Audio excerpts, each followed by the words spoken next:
The dust kicked up beneath her worn boots as Clara Jennings stepped off the afternoon stagecoach in Redemption, Texas, a town she'd never heard of until the driver announced it 3 miles back.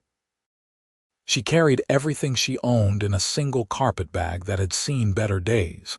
Its floral pattern faded from years of sun and handling, and she knew before her feet even touched the ground that this place would be like all the others, temporary, forgettable, just another stop on a journey that had no destination. The year was 1882, and she'd been drifting from town to town for 5 years now, ever since her father died and left her with nothing but debts and a restless spirit that couldn't seem to settle anywhere for long. Redemption wasn't much to look at. The main street stretched maybe 3 blocks, lined with the usual establishments: a general store, a saloon, a hotel that looked like it might collapse in a strong wind, a blacksmith shop with smoke rising from the chimney, and a small church at the far end with white paint peeling from its wooden boards. The buildings leaned slightly, as if tired from holding themselves upright against the relentless Texas heat. A few horses stood hitched to posts, their tails swishing at flies, and somewhere a dog barked with the kind of persistence that suggested it had nothing better to do.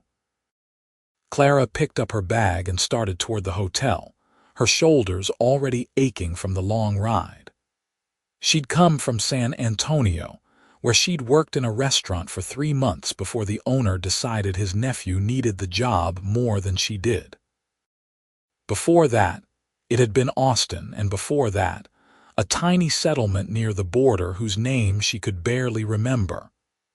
Each place had offered her the same thing: a few weeks or months of work, a narrow bed in a boarding house, and eventually, a reason to move on.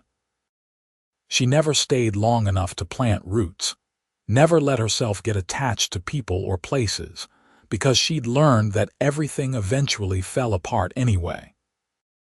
The hotel clerk was a balding man with suspicious eyes who took her money and handed her a key to room 7 without a single word of welcome. Clara climbed the narrow stairs, her footsteps echoing on the worn wood, and found her room at the end of a dim hallway. It smelled of old tobacco and lye soap, and the bed sagged in the middle, but it was clean enough, and the window overlooked the street, which was more than she'd had in some places. She unpacked her few belongings: 2 dresses, a nightgown, a hairbrush, a small Bible her mother had given her before dying of fever when Clara was 12. She changed out of her travel clothes and into the better of her 2 dresses, a simple gray cotton that made her look older than her 23 years. Her reflection in the small mirror above the washstand showed a woman with dark hair pulled back in a practical bun, brown eyes that had lost some of their light, and a face that might have been pretty if it ever smiled. She splashed water on her face from the porcelain basin and went downstairs to find work. The general store owner told her he didn't need help. The restaurant was run by a family who did all the work themselves. The saloon keeper looked her up and down with an expression that made her skin crawl, and she left before he could finish his sentence. By the time the sun started sinking toward the horizon, painting the sky in shades of orange and pink, Clara had walked the length of Redemption twice and found nothing. She stood in front of the church, wondering if the pastor might know of anyone who needed help, when she heard the sound of hooves approaching. The rider came from the east, silhouetted against the setting sun, and for a moment he looked like something out of a painting: a lone cowboy on a dark horse, his hat pulled low, his figure tall and straight in the saddle. He slowed as he approached, and Clara stepped back, suddenly conscious that she was standing alone in the street as evening fell. He dismounted with the easy grace of someone who'd spent most of his life on horseback, and when he looked at her, she saw eyes the color of summer sky, weathered skin that spoke of years in the sun, and a mouth that curved into something that wasn't quite a smile but wasn't unfriendly either. "Evening," he said, his voice low and rough like gravel underfoot. "You lost." "No," Clara said, straightening her spine. "Just passing through." He studied her for a long moment, and she had the uncomfortable feeling that he could see right through her practiced indifference to the exhaustion and loneliness underneath. "Passing through to where?" "Wherever work is."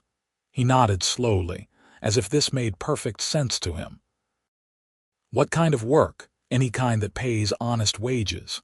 "Can you cook well enough?"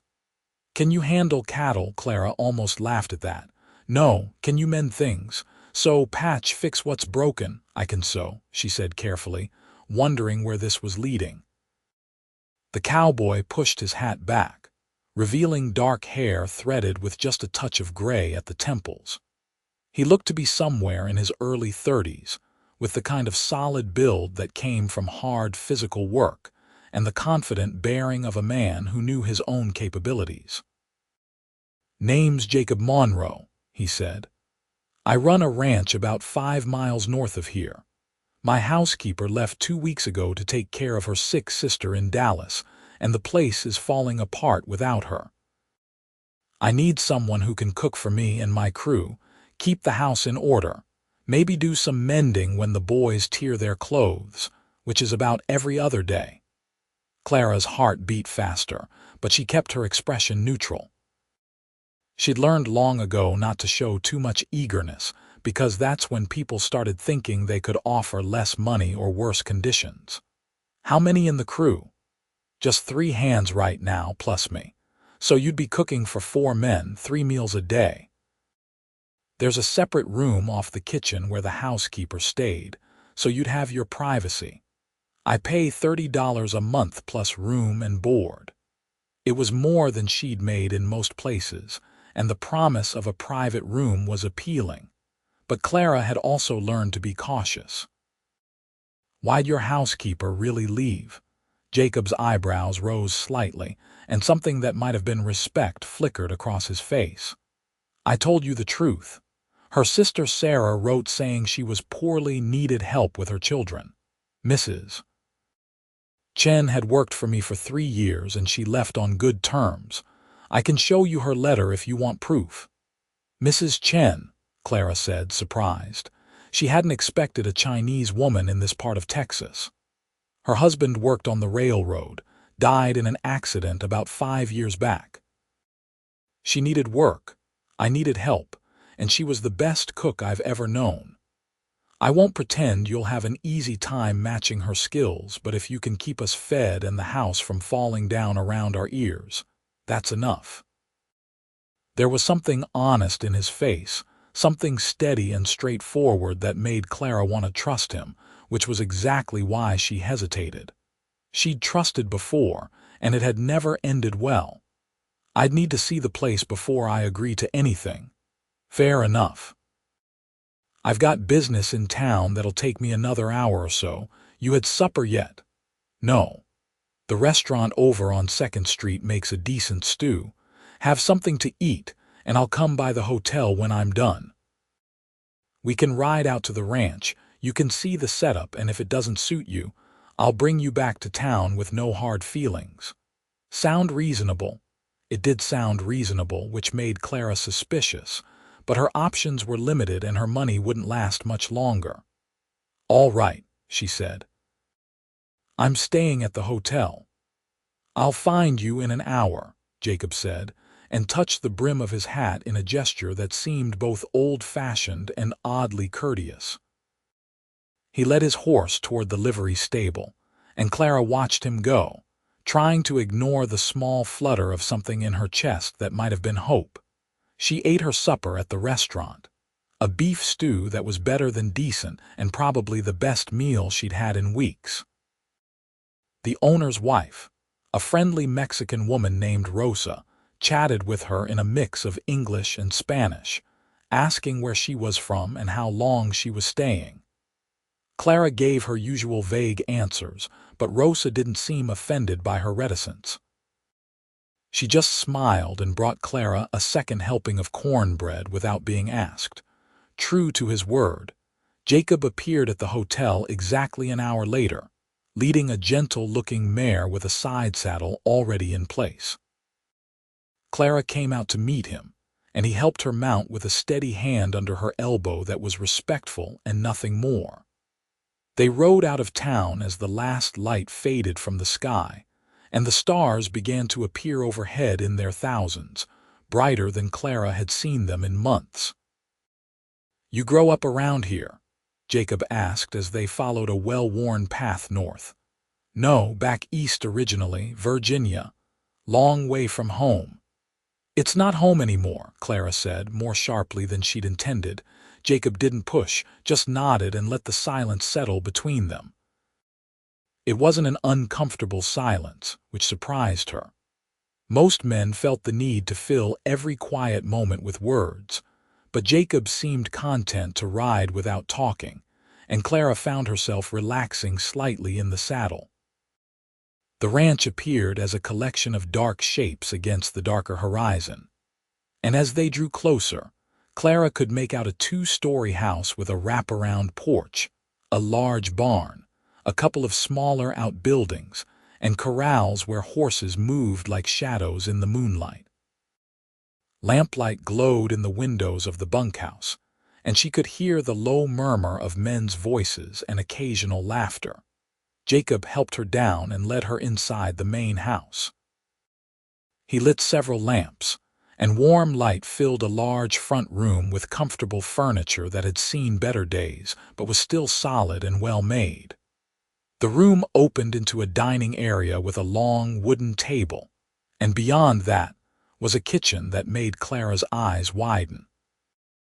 It was easily twice the size of any kitchen she'd worked in, with a massive cast iron stove, deep sinks, rows of shelves and cabinets, and a pantry that looked well stocked with supplies. "Mrs. Chen insisted on a good kitchen," Jacob said, watching her reaction. "Said she couldn't work miracles without proper tools."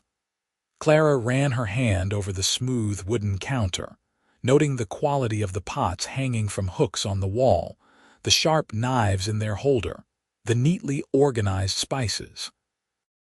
This was a kitchen where someone could really cook, could create meals that were more than just fuel for hungry bodies. "The room's through here," Jacob said, opening a door off the kitchen. It was small but clean, with a narrow bed, a dresser, a washstand, and a window with real glass that looked out over what appeared to be a vegetable garden. "There's a lock on the door," Jacob added. "Only you would have the key." Clara turned to look at him, trying to read his face in the lamplight. "Why are you telling me that?" "Because I want you to feel safe here. I run a respectable operation, and I expect my men to behave like gentlemen. You'd be under my protection, and anyone who disrespected that would be looking for work elsewhere before sunrise." Clear. It was the most direct statement about her safety that any employer had ever made, and something tight in Clara's chest loosened just a fraction. Clear. "So what do you think? You willing to give it a try?" Clara knew she should take time to consider, should weigh the options carefully, should protect herself against disappointment. But standing in this warm kitchen with its good tools and endless possibilities, looking at this steady-eyed cowboy who offered her $30 a month and a locked door, she found herself nodding before her cautious mind could object. "I'll try it for a month. If it doesn't work out for either of us, I'll give 2 weeks' notice." Jacob's face broke into a genuine smile, and it transformed him, made him look younger and somehow more real. "Fair enough. Can you start tomorrow?" "I can start now if you've got flour and eggs." "Judging by the state of this kitchen, you boys haven't had a proper breakfast in weeks." He laughed, a deep, warm sound that filled the room. "We've been making do with burned bacon and hardtack, so anything you cook will seem like a feast, but tomorrow's soon enough. Let me take you back to town tonight, and I'll come by in the morning to bring you out here with your things." They rode back to Redemption under a sky so full of stars it looked like someone had spilled diamonds across black velvet. Clara found herself stealing glances at Jacob's profile, wondering what his story was, why a man like him was running a ranch alone, whether he'd ever been married. She knew better than to ask personal questions, knew better than to let herself get curious about him, but the questions circled in her mind anyway. At the hotel, Jacob helped her down again, and his hands on her waist were warm through the fabric of her dress. "I'll be here at dawn," he said. "We usually eat breakfast around 6, so that'll give you time to settle in and get familiar with the kitchen." "I'll be ready," Clara said. She watched him ride away and then climbed the stairs to her room, her mind already racing ahead to the morning. She barely slept that night, her thoughts bouncing between practical concerns about cooking for 4 hungry men and less practical thoughts about the way Jacob's eyes had crinkled when he smiled. Dawn came soft and pink, and Clara was dressed and packed before the sun cleared the horizon. She settled her bill with the hotel clerk, who seemed unsurprised that she was leaving and was waiting on the front porch when Jacob arrived in a wagon. He loaded her carpetbag with careful hands and helped her up onto the seat beside him. The ride to the ranch felt different in daylight.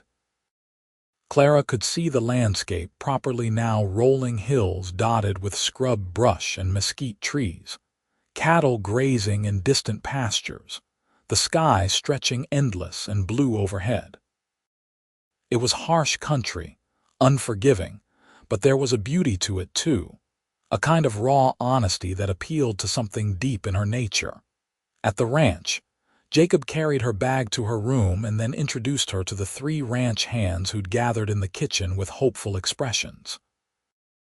There was Tommy, a boy of maybe 19 with red hair and freckles and an eager smile. Diego, a quiet Mexican man in his 40s with weathered hands and kind eyes.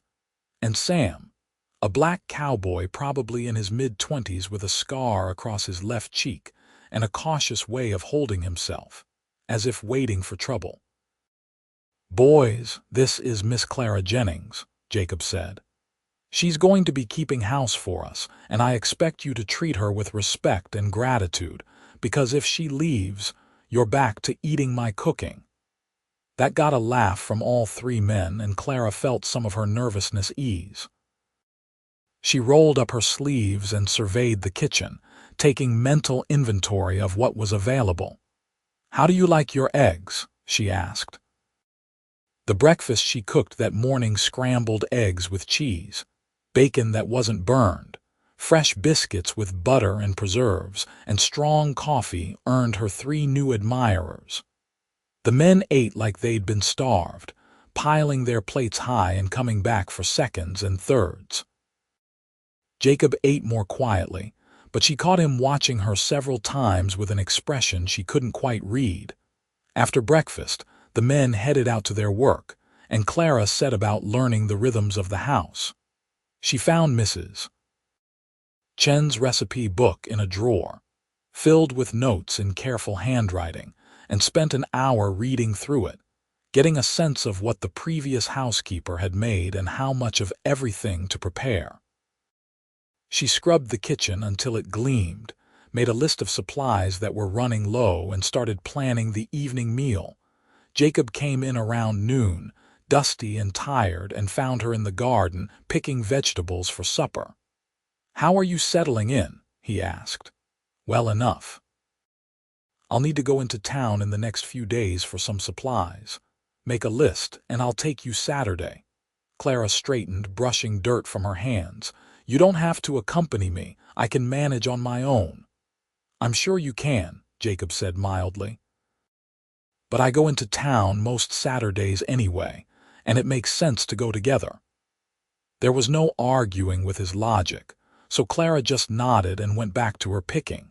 She could feel him watching her, and the awareness of his gaze made her fingers clumsy on the tomato plants. "Can I ask you something?" Jacob said after a moment. Clara tensed, waiting for the personal questions she'd been dreading. "I suppose. How long have you been drifting from place to place?" It was personal, but not in the way she'd expected. She pulled a ripe tomato from the vine and placed it carefully in her basket before answering. 5 years, give or take. That's a long time to be on the move. I go where the work is.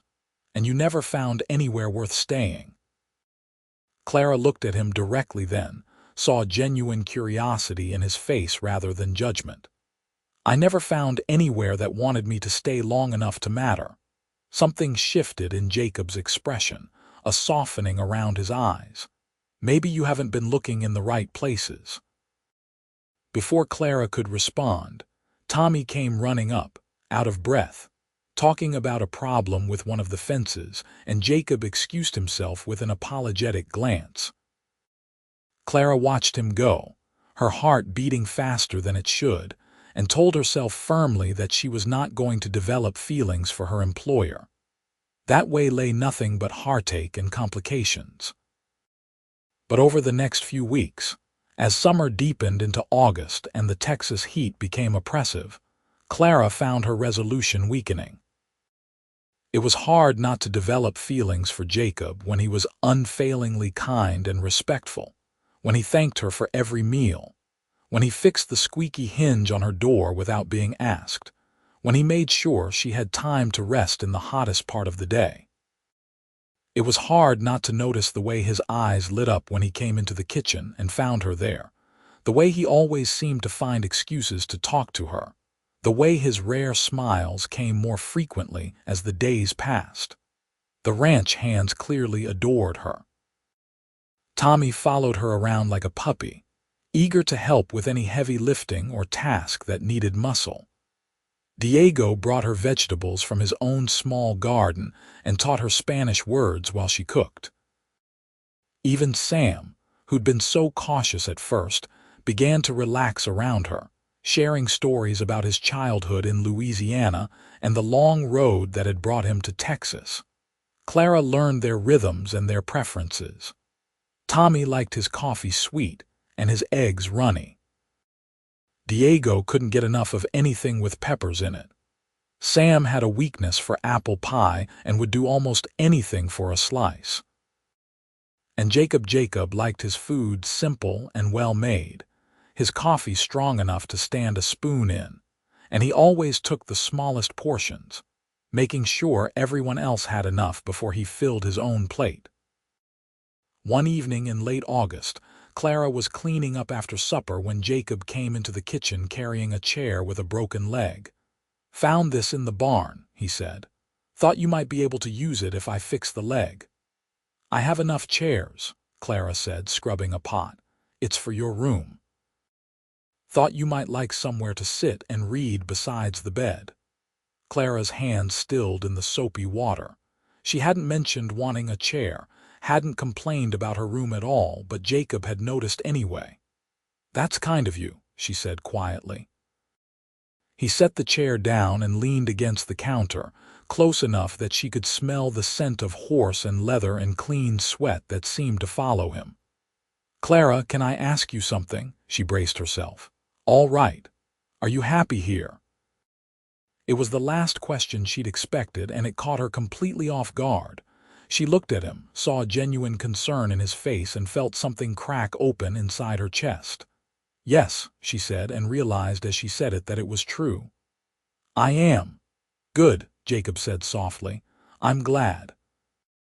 They stood there in the quiet kitchen, the evening light slanting through the windows, and Clara felt the moment stretch and hold, felt something pass between them that was more than just employer and employee, more than just friendship. Her heart hammered in her chest, and she wanted to step closer to him, wanted to know what it would feel like to touch his face, to have his arms around her. Instead, she turned back to the dishes, breaking the moment, and heard Jacob let out a long breath. "I'll get this chair fixed for you," he said, and left before she could respond. That night, lying in her bed with the window open to catch any hint of a breeze, Clara admitted to herself what she'd been trying to deny for weeks. She was falling in love with Jacob Monroe, maybe had already fallen, and she had no idea what to do about it. The next few weeks were sweet torture. Clara threw herself into her work, cooking elaborate meals, keeping the house spotless, mending every piece of clothing the men brought her. She baked bread and pies, made preserves from the garden vegetables, organized the pantry until everything had its perfect place. Anything to keep her mind off the way her pulse raced when Jacob walked into a room, the way her skin tingled when their hands accidentally touched, the way she lay awake at night thinking about him. If Jacob noticed her new intensity, he didn't comment on it. He continued to be kind and respectful and frustratingly proper. But Clara caught him watching her sometimes, and the look in his eyes made her breath catch. September arrived with cooler temperatures and clear blue skies. One Saturday morning, Jacob drove Clara into town for supplies, as had become their routine. They loaded the wagon with flour and sugar and coffee and all the other necessities, and Jacob introduced her to people they met on the street: the banker, the doctor's wife, the newspaper editor. People who knew him clearly respected him, and Clara found herself feeling proud to be seen with him, which was dangerous and foolish and entirely true. On the drive back to the ranch, Jacob was quieter than usual. Clara glanced at him several times, noting the tension in his jaw, the way his hands gripped the reins tighter than necessary. "Is something wrong?" she finally asked. Jacob was silent for a long moment, and then he pulled the wagon to a stop on the side of the road.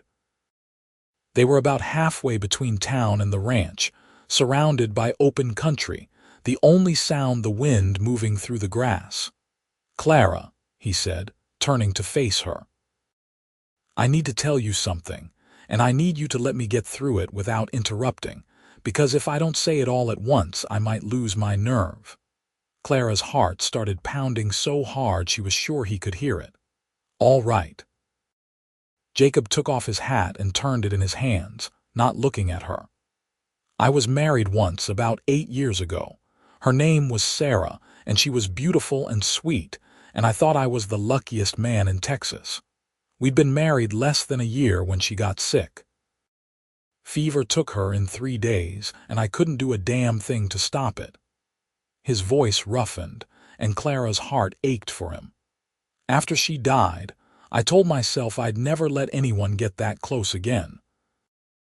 It hurt too much to lose her, and I figured it was safer to just keep to myself, focus on the ranch, not get attached." He paused, and Clara waited, her hands clenched in her lap. "But then you showed up," Jacob continued, "standing in front of the church looking lost and determined and beautiful, and something in me just woke up. These past 2 months, having you here, seeing you every day, watching you make this house a home again, Clara, I tried to fight it, tried to keep my distance, but I can't anymore.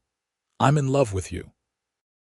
The words hung in the air between them, and Clara couldn't breathe, couldn't think, could only stare at him with her heart in her throat. Jacob finally looked at her, and his eyes were full of vulnerability and hope and fear. "I know you've been drifting for years, and maybe you don't want to stop. I know I'm just a rancher with a small operation and nothing fancy to offer. But if you'd consider staying, if you'd give me a chance, I swear I'd spend every day trying to make you happy. I'd give you everything I have." "Yes," Clara said, the word bursting out of her before he could finish. Jacob blinked. "Yes. Yes, I'll stay. Yes, I love you too. Yes to everything." The smile that spread across his face was like sunrise, and then he was pulling her toward him, and she was reaching for him, and their mouths met in a kiss that made the whole world disappear. His lips were warm and gentle and sure, and Clara melted into him, her hands coming up to cup his face, feeling the rough stubble under her palms, the solid reality of him. When they finally pulled apart, both breathing hard, Jacob rested his forehead against hers. "You mean it? You'll really stay?" I mean it, Clara said, and realized that for the first time in 5 years, she had no desire to run, no restless urge to move on. She'd found what she'd been looking for without even knowing she was searching for it. I'm done drifting, Jacob. This is where I want to be. With you. He kissed her again, softer this time, sweet and full of promise. When they got back on the road, Clara sat close to him, her shoulder pressed against his arm around her waist, and the future that had always seemed uncertain and frightening now looked bright and full of possibility. That evening, after supper, Jacob gathered the ranch hands and announced that he'd asked Clara to stay on permanently, not just as housekeeper but as his wife, if she'd have him. Tommy whooped with joy, Diego smiled and offered congratulations in rapid Spanish, and Sam shook Jacob's hand with genuine warmth. "About time, boss," Sam said. "We've been watching you two dance around each other for weeks." Clara felt her face heat, but she was smiling too hard to care. The men tactfully disappeared after that, leaving Jacob and Clara alone in the parlor. They sat together on the sofa, Clara tucked against Jacob's side, his arm around her shoulders. "When did you know," Clara asked, "that you loved me?" Jacob thought about it, absently running his fingers through her hair, which she'd let down from its usual bun. "I think from the first moment I saw you, standing in the street looking like you could take on the world single-handed. But I knew for certain that day in the kitchen when you told me you were happy here. The way your face lit up when you said it, I knew right then that I'd do anything to keep you happy, to keep you here with me. I wanted to stay from almost the beginning," Clara admitted, "but I was scared. Every time I've let myself care about a place or a person, something's gone wrong. I've lost people, lost jobs, lost hope. I didn't think I could survive losing something else." Jacob's arm tightened around her. "You won't lose me, Clara. I'm not going anywhere, and I won't let you go either. We've both lost enough. Time we started building something that lasts." They talked late into the night, sharing stories from their pasts, making plans for their future. Jacob told her about growing up on a ranch in Oklahoma, about working cattle drives in his youth, about saving every penny to buy his own land. Clara told him about her childhood in Virginia, about her mother's death and her father's slow decline into drinking and debt, about the years of wandering after he died, always searching for something she couldn't name. "You don't have to search anymore," Jacob said, kissing her temple. "You've found home."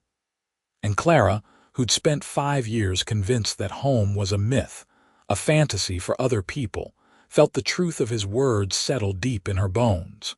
She had found home, not in a place but in a person, in this steady-eyed cowboy who'd looked at her and seen someone worth keeping.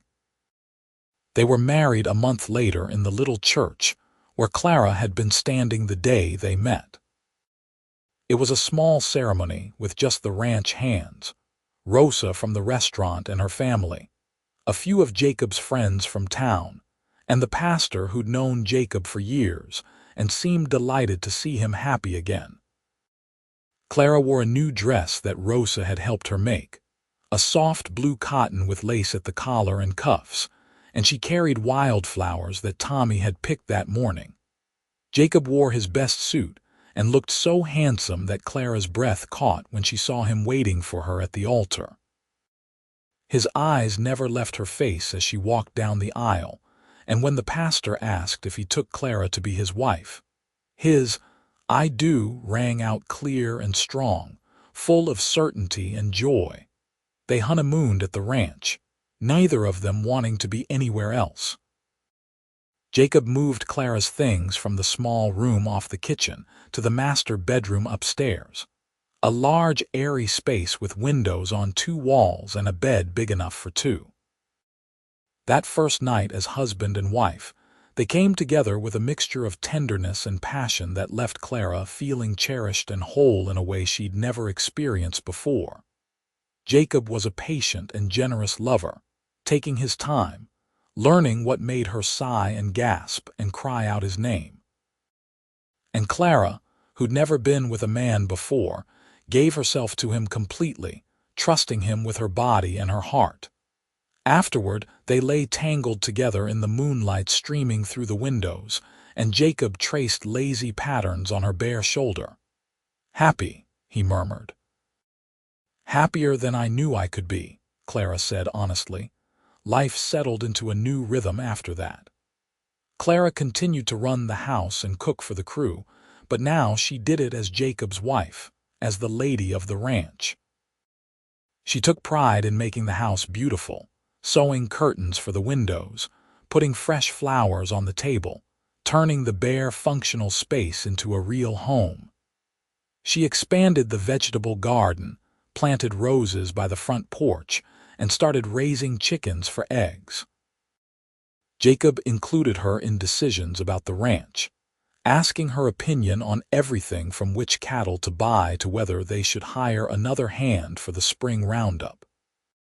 He taught her to ride properly, and they spent Sunday afternoons exploring the ranch together, him showing her every corner of the land he loved, sharing his dreams of building the operation bigger and better. They grew closer with each passing day, learning each other's rhythms and quirks. Clara discovered that Jacob was impossibly stubborn about some things but willing to compromise on others, that he had a dry sense of humor that caught her by surprise, that he couldn't carry a tune but loved to hear her sing while she worked.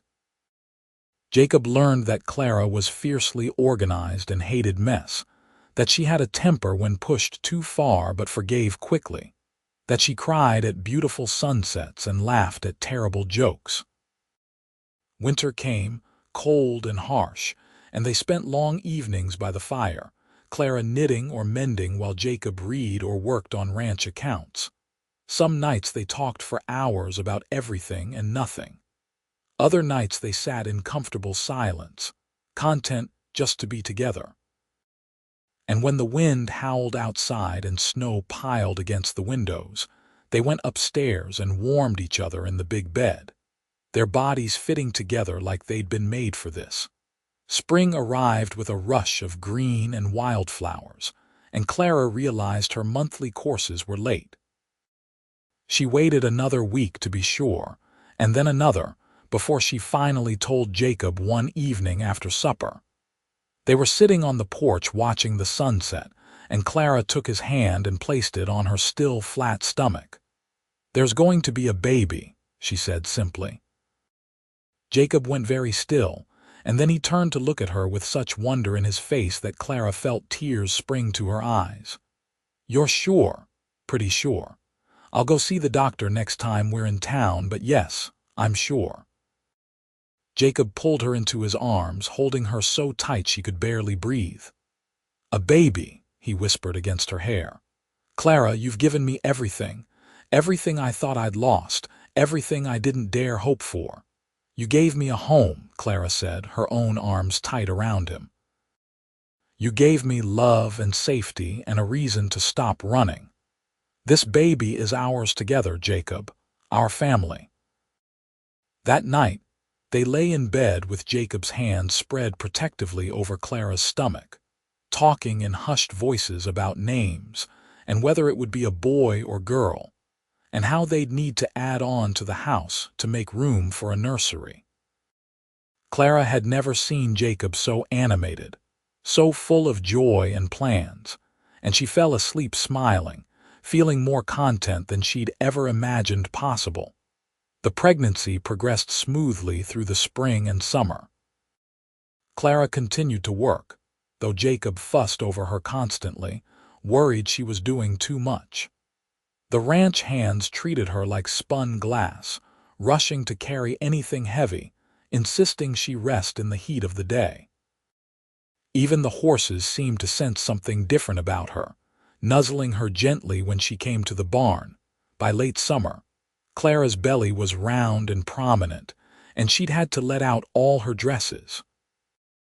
Jacob built a cradle from smooth pine, sanding it until there wasn't a single rough edge, and Clara sewed tiny clothes and blankets, her heart swelling every time she imagined the baby who would wear them. Dr. Thornton, who'd been practicing in Redemption for 20 years and had delivered half the children in town, examined Clara in August and pronounced her healthy and progressing well. "Should be sometime in mid-September," he said. "First babies usually take their time, but you're strong and young. You should do fine." Jacob hired a woman from town, Mrs. Patterson, to come stay at the ranch a few weeks before the baby was due, so there would be someone experienced with Clara while he handled the ranch work. Mrs. Patterson was a motherly widow in her 50s who'd raised 6 children of her own, and she took over the cooking and housework with cheerful efficiency, insisting Clara rest and prepare for the ordeal ahead. The labor started on a cool September morning, just as the sun was rising. Clara woke to a cramping pain in her lower back and a feeling of pressure that made her catch her breath. She lay still for a moment, wondering if this was really it, and then another pain came, stronger this time. "Jacob," she said, touching his shoulder, "I think it's time." Jacob was instantly awake, his eyes wide. "Time? You mean the baby? Now?" "I think so," Clara said, trying to stay calm even as excitement and fear warred inside her. The next several hours were a blur of activity. Mrs. Patterson took charge with brisk efficiency, settling Clara in the bedroom, sending Jacob to fetch the doctor, setting water to boil and gathering clean linens. The pains came stronger and closer together, and Clara clung to Mrs. Patterson's hand, trying to remember to breathe the way the older woman instructed. Dr. Thornton arrived and examined her, pronouncing that things were progressing normally, but that it would likely be a while yet. Jacob hovered in the doorway, looking pale and worried, until Clara called him over and made him sit beside the bed holding her hand. "I'm scared," she admitted during a break between pains.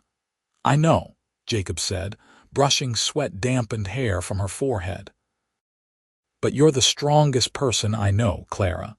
You survived 5 years of drifting alone, survived loss and loneliness and hardship. You can do this."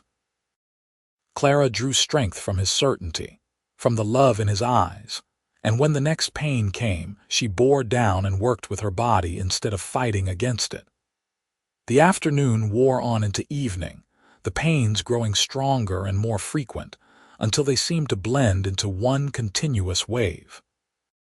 Clara lost track of time, lost track of everything except the primal need to bring this baby into the world. Finally, as the sun was setting and painting the bedroom walls in shades of gold and rose, Clara felt an overwhelming urge to push. She bore down with all her strength, gripping Jacob's hand so hard she was probably leaving bruises, and heard Dr. Thornton say, "That's it. One more, good girl. Here comes the head." One more tremendous push, a feeling of release and relief, and then a thin wail filled the room. Clara collapsed back against the pillows, exhausted and exhilarated, and saw Dr. Thornton holding a squirming, crying baby. "It's a boy," the doctor said with a smile. "A fine, healthy boy." Mrs. Patterson quickly cleaned the baby and wrapped him in a soft blanket, then placed him in Clara's arms. Clara looked down at her son, at his tiny, perfect face and dark, wispy hair and eyes that blinked up at her with newborn confusion, and felt her heart expand until she thought it might burst. "Jacob, look," she whispered. "Look at him." Jacob was crying unashamedly, tears streaming down his face as he gazed at his son. "He's perfect," he said hoarsely. "Clara, he's absolutely perfect."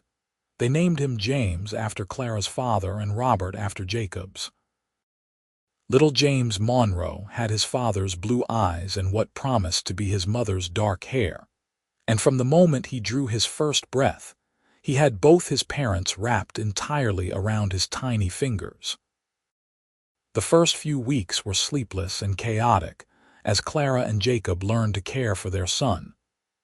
James was a good baby, healthy and strong, but he wanted to eat constantly, and Clara was exhausted from nursing and the lingering effects of childbirth. Jacob helped however he could, walking the floor with James when he was fussy, changing diapers with fumbling but determined hands, bringing Clara meals in bed so she could eat while nursing. Mrs. Patterson stayed on for 2 more weeks, and Clara was grateful for her help and advice.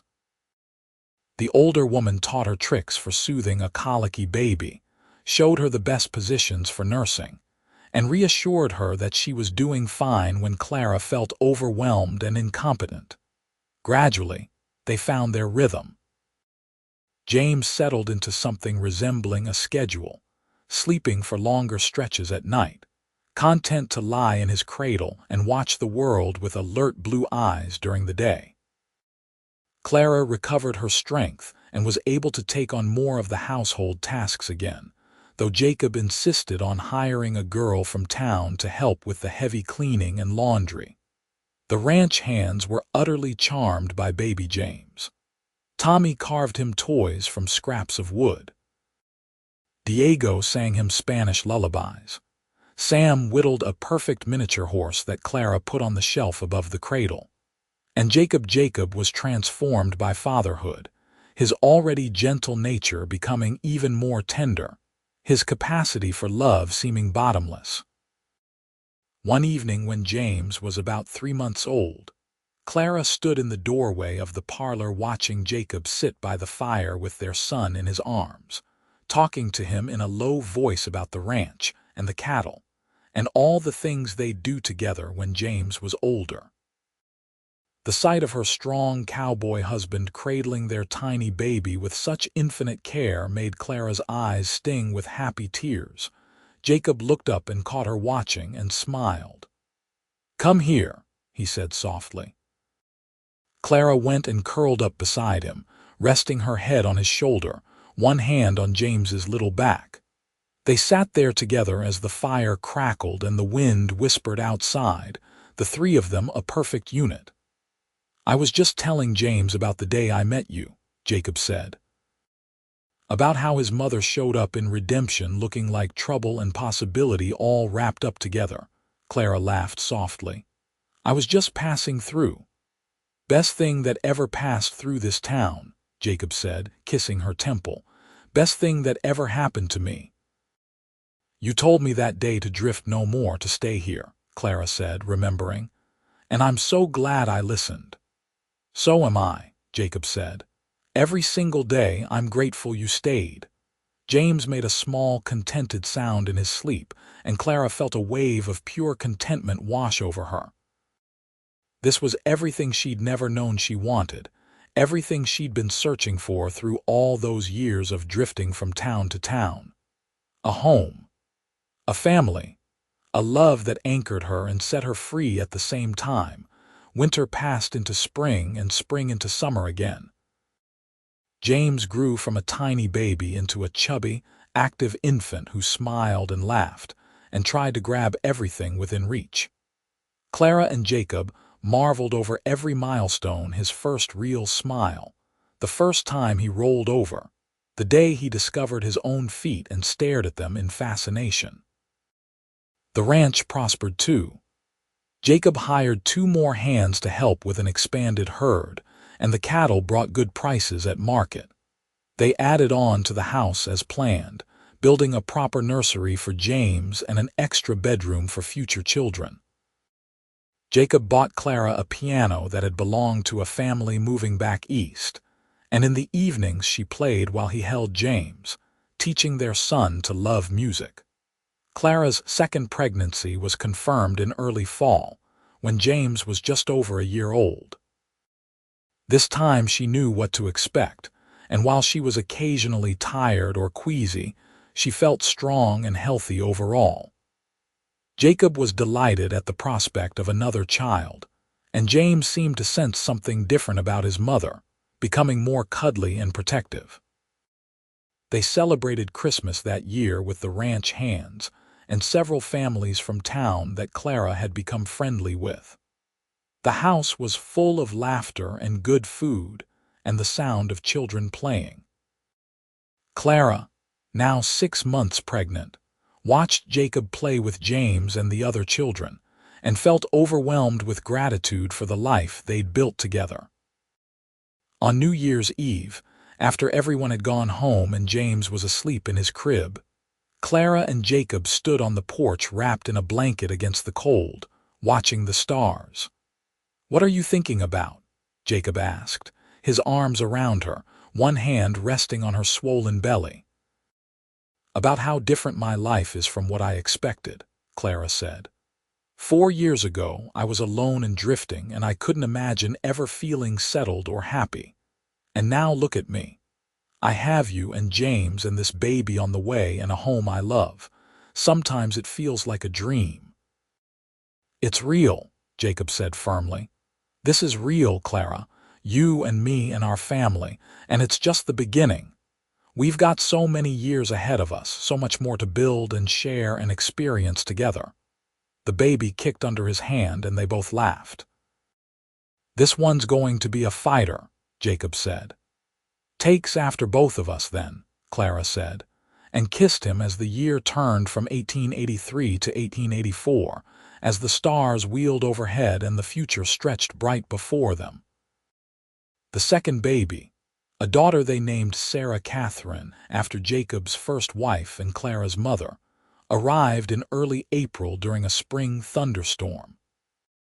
The birth was easier than James's had been, faster and less frightening, and when Dr. Thornton placed the squalling, red-faced baby girl in Clara's arms, she felt her heart expand all over again. There was room for infinite love, she was learning. Every new person just made the heart bigger. Jacob cried again, just as he had when James was born, and when he held his daughter for the first time, he looked at Clara with such love and wonder that she felt blessed beyond measure. "She's beautiful," he whispered, "just like her mother." James, now walking and getting into everything, was initially suspicious of the tiny creature who'd invaded his nursery. But within days, he was trying to help by bringing her his toys and patting her head with sticky fingers. Clara and Jacob laughed at his earnest attempts to be a big brother, and James basked in their praise. Life with 2 children was busier and more chaotic, but it was also richer and fuller. The house rang with laughter and crying and the sound of little feet running.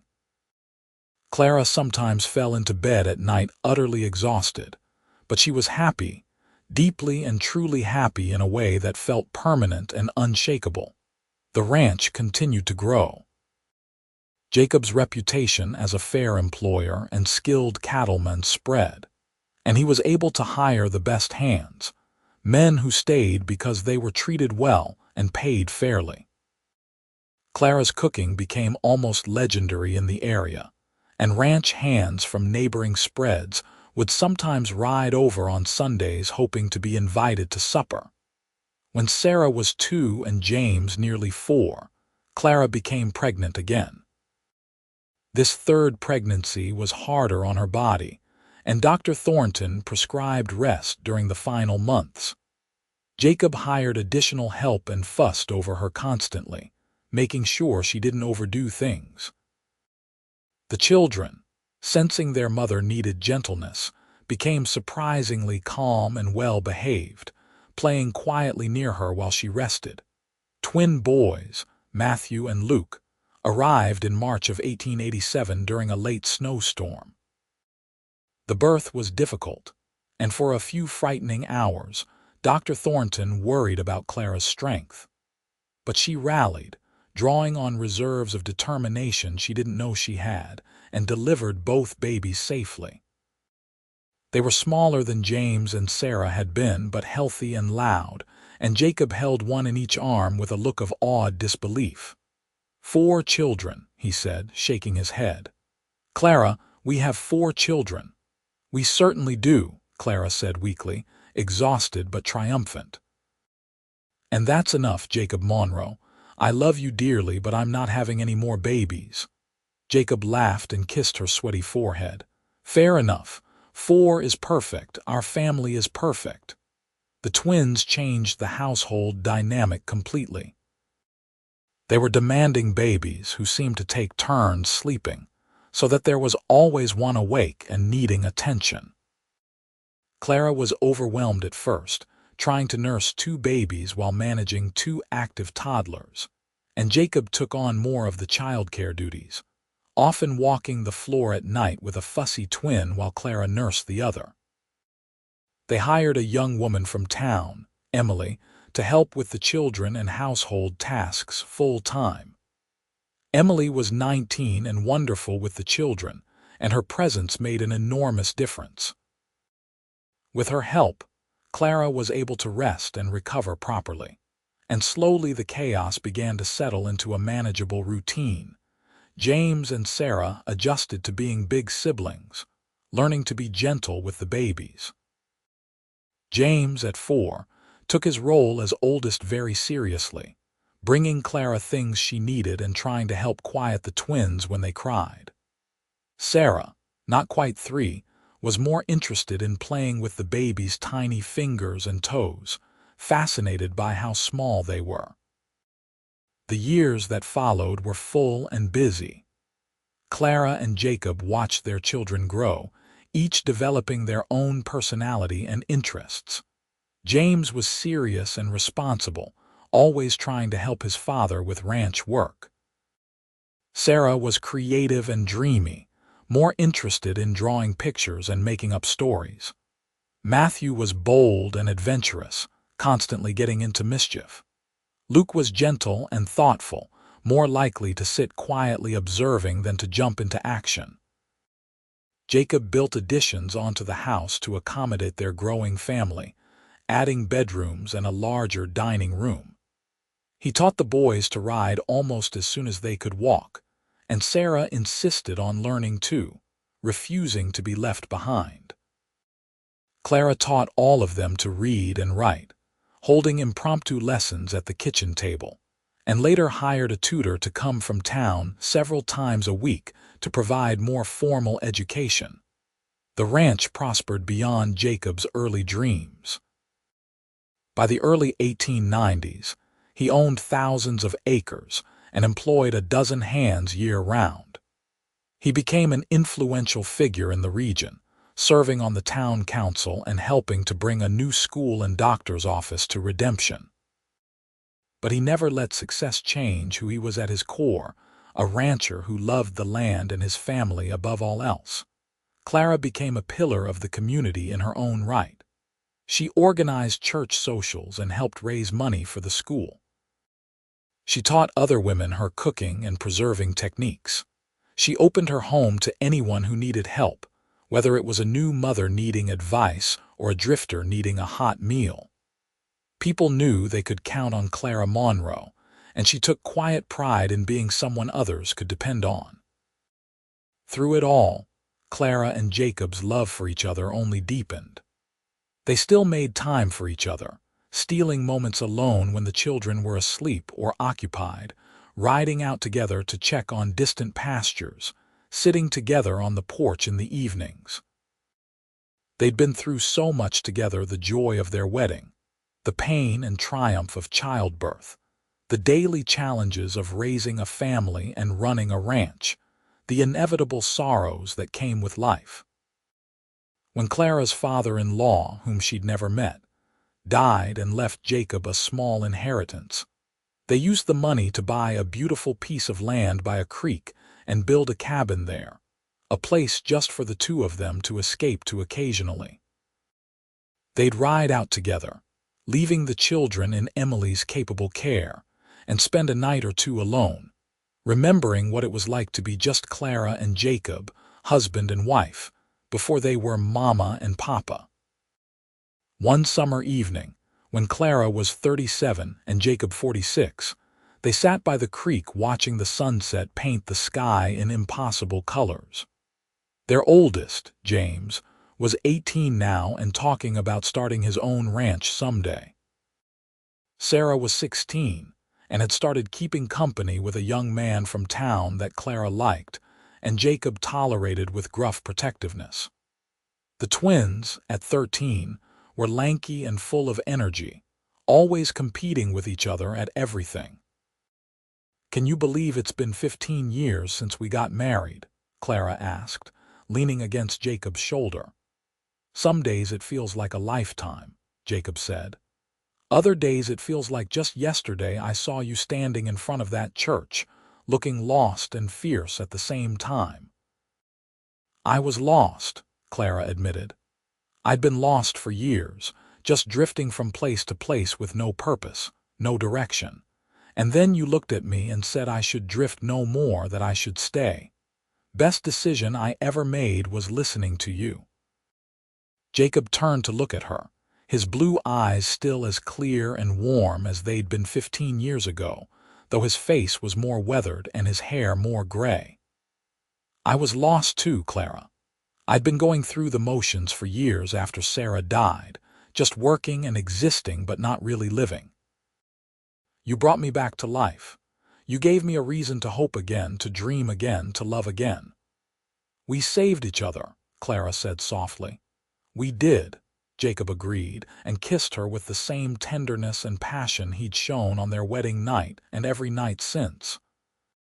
They made love in the cabin that night, their bodies still fitting together perfectly after all these years, still able to bring each other pleasure and comfort and joy. Afterward, wrapped in each other's arms, Clara thought about the girl she'd been at 23, so certain that happiness wasn't meant for her, so afraid to trust or hope or stay. If she could go back and tell that girl what waited for her in a dusty Texas town called Redemption, would she believe it? Probably not. But it didn't matter, because she'd taken the chance anyway. She'd stayed when everything in her wanted to run. She'd opened her heart to Jacob when every instinct told her to guard it. And she'd been rewarded with a love and a life beyond anything she could have imagined. The years continued to pass, bringing changes and challenges. James did start his own ranch, with Jacob's help and blessing, on land adjacent to the family property. He married a sweet girl from town named Alice, and they gave Clara and Jacob their first grandchild, a girl named Clara Jane. Sarah married her young man, a lawyer who moved to Redemption to start a practice, and they had 3 children in quick succession. Matthew left for a while to work cattle drives up north, giving Clara sleepless nights until he returned home safe and full of stories. Luke stayed on the family ranch, working beside his father, and eventually took over more and more of the daily operations as Jacob's joints grew stiff with age. Clara watched her children grow into adults, watched them make their own choices and build their own lives, and felt proud of the people they'd become. She and Jacob had given them roots and wings, stability and freedom, and they'd used both well. The 20th century arrived, bringing automobiles and telephones and all manner of changes to Texas. Redemption grew from a small town into a proper city, with paved streets and electric lights. The ranch adapted and modernized, but kept its essential character. It was still a working cattle operation, still a family business, still the heart of everything. On their 30th wedding anniversary in 1913, Clara and Jacob renewed their vows in the same church where they'd married, surrounded by their children and grandchildren and friends. Clara was 53 now, her dark hair threaded with silver, her face lined from years of sun and smiling. Jacob was 62, his hair completely white, his movements slower but still strong and sure. They looked at each other across the altar and spoke the same promises they'd made 30 years ago, and meant them just as deeply. At the celebration afterward, held at the ranch with half the county in attendance, Clara stood on the porch and looked out at the scene before her. Her children laughing together, her grandchildren running wild in the yard, Jacob talking with old friends, the land stretching green and gold into the distance. This was her life, her family, her home. Everything she'd never dared to dream of when she was that drifting girl with a worn carpetbag and a bruised heart. Jacob came up beside her and slipped his arm around her waist, a gesture so familiar and comfortable that Clara barely noticed it, and yet it still made her feel safe and cherished. "Happy?" he asked, the question he'd been asking her for 30 years. "Happier than I have any right to be," Clara said, the answer she always gave because it was always true. "You have every right," Jacob said firmly. "You've earned every bit of happiness in your life, Clara, every single bit." They stood together watching the sun set over their land, over the life they'd built together, and Clara thought about the long road that had brought her here. All those years of drifting, of searching for something without knowing what it was. And then one day, a cowboy with blue eyes and a kind heart had looked at her and said, "Drift no more. Stay here." She'd stayed. She'd planted roots deep in Texas soil and let herself be loved and had loved in return with everything she had. She'd built a family and a home and a life that was rich and full and meaningful. She'd become someone she could be proud of, not because of what she'd accomplished, but because of who she'd allowed herself to become when she finally stopped running. The evening air was soft and warm, carrying the scent of roses from the bushes she'd planted decades ago, the sound of children's laughter, the low murmur of conversation. Jacob's hand was warm on her waist, his presence solid and reassuring beside her. Clara closed her eyes and breathed it all in, this moment, this life, this love. "Thank you," she said quietly. "For what?" Jacob asked. "For seeing me when I was invisible. For asking me to stay when I was ready to leave. For loving me when I didn't know how to love myself. For giving me everything." Jacob turned her to face him, his hands cupping her face with infinite gentleness. "You gave me just as much, Clara, more probably. You gave me a reason to live again, a family to love, a partner to walk through life beside. We gave each other everything. That's how love works." He kissed her, soft and sweet, and Clara kissed him back, tasting 3 decades of shared life in that kiss, tasting all the tomorrows still to come. The celebration continued around them as the stars came out one by one, but Clara and Jacob stood wrapped in each other's arms, exactly where they were meant to be, exactly where they'd always been meant to be since that day in redemption when their paths had crossed and changed the course of both their lives forever. Years later, when Clara was 70 and Jacob 79, they sat together on the porch of the ranch house in the gentle evening light. Jacob's health had been failing, his heart growing weaker, but he refused to slow down, still insisting on riding out to check the cattle, still making decisions about the ranch even though Luke ran most of the daily operations now. Clara knew she should probably fuss at him more, make him rest, but she understood his need to stay active, to remain useful. She felt the same pull herself, still cooking Sunday dinners for the family, still tending her garden, still the center of a web of children and grandchildren and great-grandchildren who came to her for advice and comfort, and her famous apple pie. They'd been blessed with long lives and good health for the most part, and they'd filled those years with love and purpose. Clara had never regretted staying, never once wished she'd kept drifting. This ranch, this family, this man beside her, they were everything. "Tell me the story again," Jacob said one evening, his voice rougher than it used to be, worn by age and use. "Which story?" Clara asked, though she knew which one he meant. It was his favorite. "The day we met. When you were standing in front of the church looking like you could take on the world." Clara smiled and took his hand, their fingers intertwining with the ease of decades of practice. "I was tired that day," she said. "So tired of moving, of searching, of being alone. I'd just about given up hope that I'd ever find a place to belong. And then I rode up," Jacob prompted. "And then you rode up, looking like something out of a storybook, all tall and handsome on that black horse. You asked if I was lost, and I said no, just passing through. And I asked what kind of work you were looking for. And I said any kind that paid honest wages. And you offered me a job on the spot, even though you'd never met me before, even though you had no reason to trust me. I knew, Jacob said softly. The moment I saw you, I knew you were going to be important. I didn't know how yet, didn't know you'd become my whole world, but I knew I couldn't let you just pass through without at least trying. I'm glad you tried, Clara said, her eyes misting. I'm so glad you asked me to stay. Drift no more, Jacob quoted, the words he'd said to her 47 years ago. Stay here. Best thing I ever said. Best thing I ever heard, Clara replied.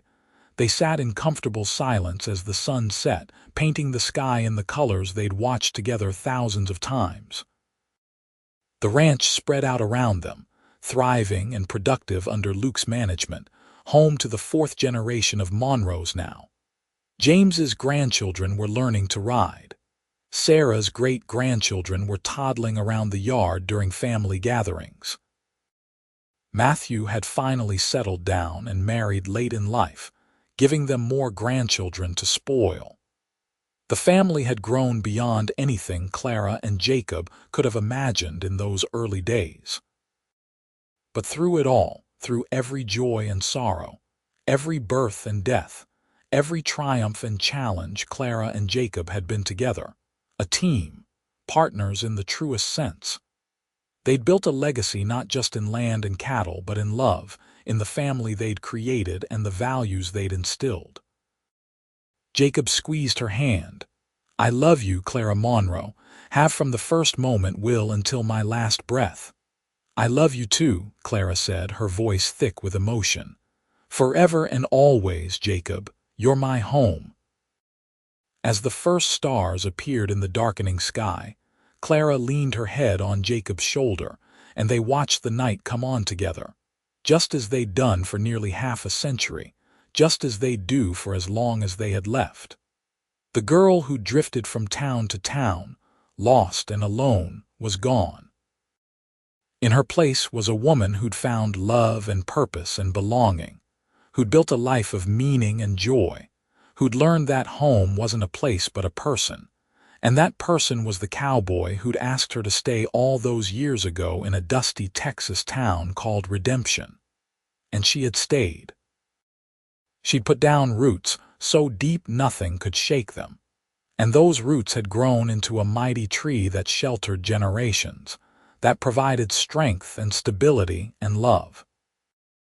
The legacy of that one choice, that one moment when she'd said yes to staying instead of leaving, yes to love instead of fear, yes to hope instead of despair, would ripple forward through time, touching lives not yet born, creating a future bright with possibility.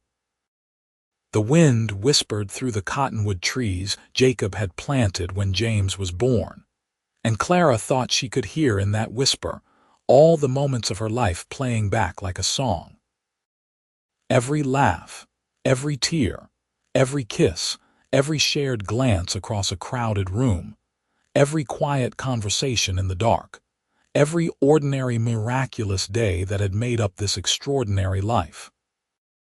She'd been drifting for so long, searching without knowing what she searched for, and then a cowboy had said, "Drift no more.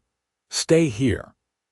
And in staying, in choosing to trust and hope and love, she'd found everything she'd never known she needed. She'd found her place in the world, her purpose, her joy.